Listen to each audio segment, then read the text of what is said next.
These are the AirPods Max, and I have been using them for the last week now. But I have a few more thoughts that I've developed over the week of usage, which I thought would be pertinent to share because I do think that they'll give you a better picture of what these headphones are like. So let me get started and talk about the design of these. So I initially did say that I thought these were ugly, and I'm going to stand by my words there. I do think these are ugly, but I will say this. With time, I've gotten to since I've been looking at these so much and they've been on my desk, they've become a little bit more normalized. They don't look as alien as they used to, but I still think that they're a pretty ugly pair of headphones. And the only real saving grace is that kind of aluminum build there. And, kind of to build onto that ugliness mountain is the ugly case it comes with. It's very ineffective, and I've spoken about that enough at length in the unboxing video. I don't need to repeat myself. Just really a bad combo on both. And I hate that the designer doubled down and tried to make it sound like that case is a revolution or something. It's not. It's a very ineffective piece of crap. So let's actually talk about the headphones themselves. The adjustment here. So the bands, adjusting these is not as easy as you'd think. So let me show you guys. These are extremely tight. Like, they take a lot of force to actually pull in and out, and you simply can't do it while it's on your head. I've tried a lot, and it just doesn't work. It's great that it's this tight, which means, it won't move around.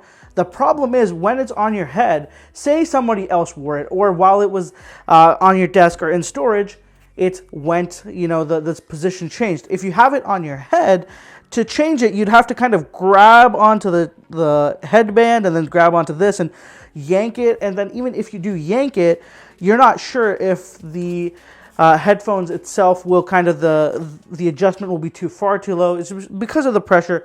It's a weird thing. There's that weird setback where it's tight, which is great for usability, but it's also very annoying for changing things up. Moving on to the headband. The headband itself is fine. It's not that heavy, and the design definitely does help, kind of tricks you into not thinking it's as heavy. I will say though that this mesh, this cloth on the inside is not going to last. It is not the highest quality. Like, it just one sharp poke and this is going to get torn up. And I've been looking at these and they do not seem replaceable to me. If you mess this up on the top, this is done. You will have to get a brand new pair of these. You cannot just change these out from what I can tell. So that's very upsetting. It's just, I don't know why they would go with something like that. So on the topic of hiding the weight of these is, you can't get around them. They're 100 grams more than the Sony XM4s, and I tried to, not think about the weight too much, but you definitely start to notice, especially when you move around even a little bit. When you're sitting, not so much. You kind of tend to forget sometimes, but it's hard to forget after long periods of usage that these are heavy headphones. It's like it's always right there on you, and it doesn't feel that great after a while. The comfort definitely does take a big hit because of that weight. So while I am a fan of the ear cups here, I do think that the material isn't the greatest. For me, it's causing a lot of irritation and itching, especially on my skin. So when I've been wearing these, I've constantly noticed that I've been kind of lifting them up, kind of just rubbing my skin, or I've had to constantly toggle with these because the ear cups, just the material, I don't know what's up with it. Maybe it's just because it's very brand new. It'll take a little bit of time to, wear down or something. But as it stands brand new, these are very uncomfortable for me. And I'm finding it hard to keep them on for any extended period of time without starting to feel like itchiness and discomfort on my skin. And it's very frustrating because, they are extremely comfortable. It's just they don't, the long-term usability is not as comfortable right now. Again, I do want to make this clear that this might be just a me thing. It could be absolutely perfect for you, but this is just what I saw, and that's what I'm reporting. And another thing I noticed is that these headphones don't like to stay on my head. So I'm going to put them on, and I'm just going to bob my head a little bit, and you guys will see what happens. I'll try to kind of move over like this so you guys can see. And that's just not how headphones usually should be. Like, just a little bit of shaking my head is completely making it fly. And you guys might be thinking that, oh, you just have it very loose on your head. Let me do this. Let me push the adjustments in all the way. And now you guys can see.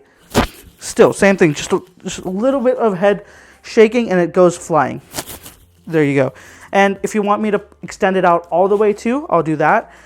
Same thing. It really just does not want to stay on my head. And if you guys are thinking, oh no, you're just violently shaking your head, let me show the XM4s. So here are the XM4s. Let me put this on and you guys can see that when I shake my head, it doesn't do the same thing that the AirPods Max is doing. It's just pretty crazy that the AirPods Max just does not want to seem to stay on.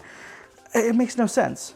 With the weight of these and with a great design, I honestly expected these to just stay on so much better. And how I realized this flew off is I had them on, and what I did was I went to sit down on my couch, and my couch is a little bit low. So when I sit down, I kind of like plop down, and there's a little bit of impact. When I sat down and put my back onto the backrest, what happened was the motion of it, this backwards motion, what it does was it was kind of just made the headphones fly off and fall onto the back of the couch and inadvertently onto the wall as well. Luckily, no damage, but that was the first time I noticed. And then when I started to just shake my head around a little bit more, I noticed how much these just didn't like to stay on my head. And again, as I'm saying, I'm very surprised because they have so much adjustment, they've got so much weight, and I really didn't think that this would be an issue for these headphones. Another thing that has been a little bit irritating has been the automatic play pause feature on this.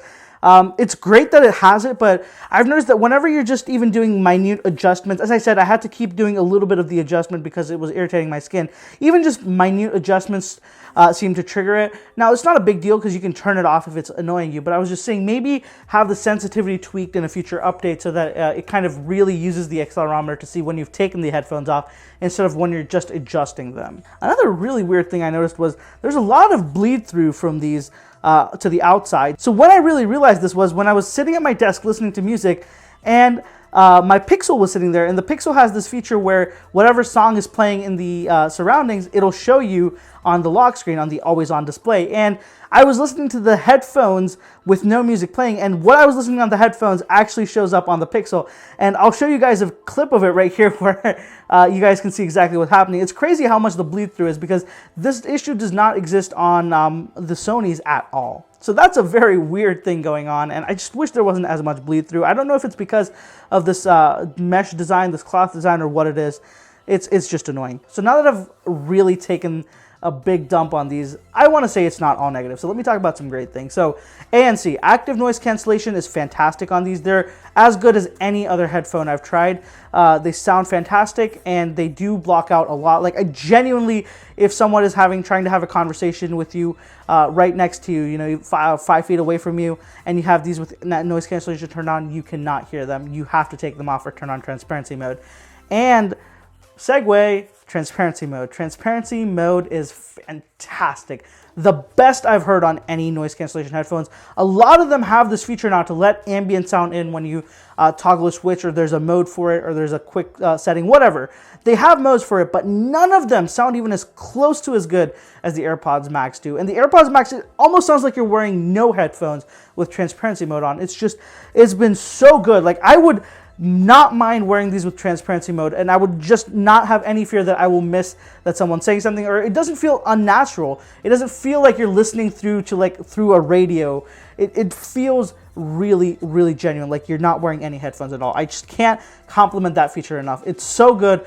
Other brands have to learn from this. It's just undeniably the best. I will say though, you know, transparency mode, from my testing, I did notice once you get above about 60 or 70% volume, the transparency mode just becomes a little bit ineffective because, of course, with the music so loud, you're not going to be able to hear the surroundings. But that is something to keep in mind. It's not like you can have it up to 100% volume of your audio and then, you know, still hear everything around you. You'd still have to keep the volume around 50 to 60% to still hear the surroundings. So let's talk about sound quality. Now, I am no audio expert. I'm not even close to one. So if you're an audiophile watching this, I'm sorry, I'm not going to do this justice. It's just not in my wheelhouse. I apologize for that. The sound on these is good. They're very, very balanced. The bass, to my preferences, is a little bit low. I do like bass-heavy music. I do like listening to my music with heavy bass. So it was a little bit disappointing that these didn't give you the same kick of bass that some of the other headphones do. But I think that me and my opinions are actually a little bit isolated. People don't like bass heavy stuff. They like more neutral stuff. So if you're someone who likes neutral music, these are definitely fantastic for that. To top it off, you know, there's absolutely no jarring, no distortion, no any like you can set it up to max volume. There's absolutely no distortion, jarring. Everything is very, very clean and crisp through this. So sound quality is fantastic. You know, Apple has been great with that. Sure, I don't have a preference for them. If you would give me the option, I would take something else. But but I think that audio quality is not something that I can give it any flack for. So moving on, let's talk about battery life. Now, these have massive cups, so I was kind of thinking they'd have really great battery life too, and it was a little bit of a toss-up. So I charged these up to 100% and listened to music for 2 hours nonstop. I switched between noise canceling and transparency mode for a couple of minutes between both, but it was mostly on noise canceling for those 2 hours. And I lost 4% of charge from 100%, so I got down to 96%. Not bad at all, but I think that maybe that reporting might not be entirely accurate, because that would mean that extrapolating, you get about 50 hours of battery life, which I don't think is true. And why I don't think it's true is because of the next test I ran, which was standby mode. I left these and the XM4s both for 24 hours without using them. I turned them both off and put them in their case. You can't turn this off, there is no power button, so I did put it into its case and left it for 24 hours, didn't use them at all. Came back to the XM4, it didn't lose any charge. It was still at the same exact percentage when I came back the next day. Unfortunately, not the same case with the AirPods. These lost 8% over 24 hours. Now, I think that that discharge was a little bit higher than I noticed otherwise. Maybe it was just because it took a while for the case to kind of put it into a lower power state. Nonetheless, you know, losing that much charge in 24 hours doesn't bode well, especially when your competition is losing no charge. So a little bit weird. I will keep testing these, and I will give you guys a more clear picture when I compare these to the Sony XM4s in depth in a future video.